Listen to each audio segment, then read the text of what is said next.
ماشین زدم بودم سالهای 92 سال بود ماشین زدم بود شم پا سوزنکی نشید بریدم پرستم من راستیگه من 19 ساله بچه بودم خودم همین یک خدا بچه داشتیم نو خونه داشتیدگی بود ای مکالم ای کار دیر اومده بود خونه تقام دم استوده اوه یک تیستر برده خونهش داد مونه اوه علاقه نشوان بفته رفتی سبدیم که همین رو دارم خیلی باقیش ماشین اومد ای قفل زدم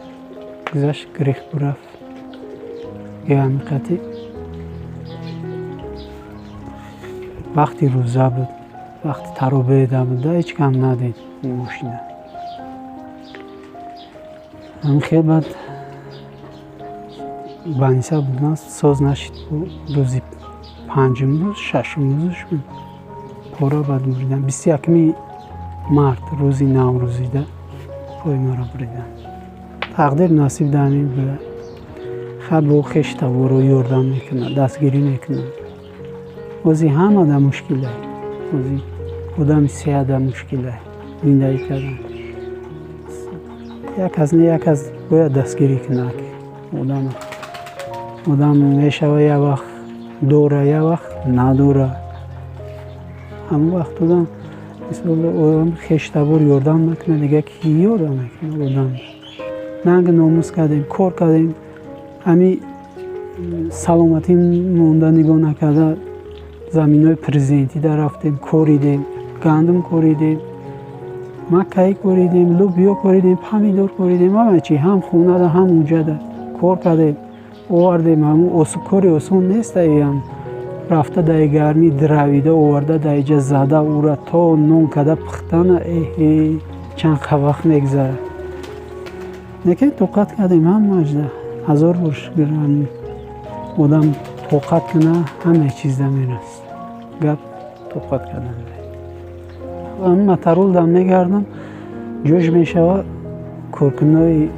همی بیدیه من میکنن میبینن همین ولی نه نفر اومده جواب میتم اکا میفهمی زندگی داری تن میگه ما ای همیش گو همی سرم در اسمو میرسه برای همین فهمیدگیشون که هم میفهمن که همین مثال من زندگی دارم برای زندگی میجنبم همین که دستگیری میکنم من همیش بسه من مثال با کوشش میکنم که با کار کنم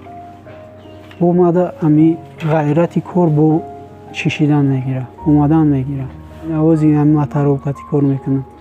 پدر تا رحمت میگه تا همین خطه